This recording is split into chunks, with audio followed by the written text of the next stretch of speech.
In all of creation, there has never been a being more feared than the king of curses, Ryomen Sukuna. 20 fingers, infinite cruelty, and an appetite for destruction that even death could not satisfy. But today, someone is coming who is never lost. Somewhere in Japan, a new hero registration event. Saitama got the wrong address. Now he's standing in front of what looks like a very old, very creepy building. He sighs. He goes in anyway. For the first time in centuries, Sukuna feels it. Something is approaching, something without cursed energy, without malice, without fear. His lips curl. The king is intrigued. They stare at each other across the ruins. Two impossibilities. One who cannot be killed, one who has never been hurt. The air itself holds its breath. Sukuna laughs, a low, ancient sound. Whatever you are, you have no cursed energy.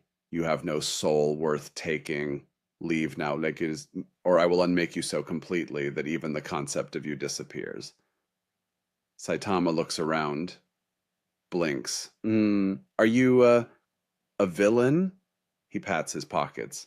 I don't have my Hero Association card on me. This is embarrassing. And so Sukuna stops playing. He opens Malevolent Shrine, the technique that shreds everything within kilometers into atoms. The ground splits. The sky within the barrier turns the color of fresh blood. Cleave, a slash that cuts through anything, regardless of hardness or spiritual resistance. It has never failed. Sukuna watches it race toward the bald stranger and smiles. The dust clears. Saitama is scratching his chin. The cleave that split an entire district in half left a small scuff on his glove. He examines it. He doesn't seem impressed for the first time since he consumed 10 fingers. Sukuna feels something unfamiliar crawl up his spine. He does not have a name for it yet, but you do. You call it doubt. Dismantle, infinite subdivision of destruction. Sukuna pours everything he has into it. Every slash, every fragment of his cursed energy output aimed at one man. This has leveled mountain ranges. He walks, just walks, through infinite destruction, like he's heading to a convenience store.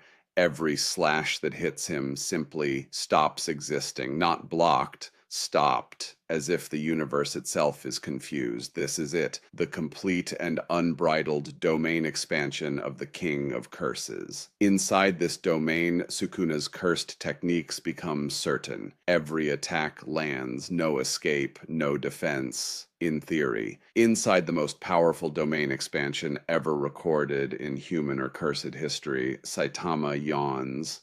He's been up since 6. He had to stop a bank robbery before this. He skipped lunch. Sukuna decides to stop playing with his prey. He pulls out every remaining measure of power, the true unfiltered output of the King of Curses. The ground beneath him melts. The sky within the domain cracks. Saitama tilts his head, cracks his knuckles, one by one. The sound alone sends fractures through the floor of an unbreakable domain expansion. Sukuna's eyes narrow. For the first time, he takes a step back. Consecutive normal punches. These are not even Saitama's real punches. These are the casual, barely trying warm-up punches. Each one cracks the reality of an unbreakable domain like an eggshell. Sukuna is being pushed back for the first time in his existence. The unbreakable domain expansion, the pinnacle of curse technique, the guaranteed cage of perfect destruction, collapses, not by another domain, not by a counter technique, by punches, normal punches. He regenerates every cell, every atom reconstructed by the most powerful cursed energy in history. And then he fires everything, every technique simultaneously.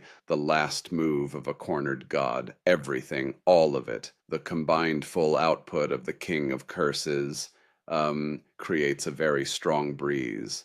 Saitama brushes a bit of ash off his shoulder. He checks his glove. One finger has a small scorch mark. He frowns at this, and then his expression changes, not to anger, not to excitement, to something quieter, more final. He draws his fist back. The air splits away from it. Reality does not want to be near what comes next. Sukuna screams, not in fear, in fury. The king of curses does not die quietly. He pours every fragment of his ancient soul into a single slash that tears the sky itself open. If this hits anything at all, it ceases to exist. The serious punch, it doesn't roar, it doesn't explode, it simply corrects. Everything in its path becomes nothing. The infinity slash doesn't even slow it. The king of curses, for the first time across all of human history, flies backward. Silence. The crater is 3 kilometers wide. There is no trace of the king of curses, only the fading echo of cursed energy dissolving like morning mist. Saitama looks around. He sniffles. He didn't find the Hero Association office.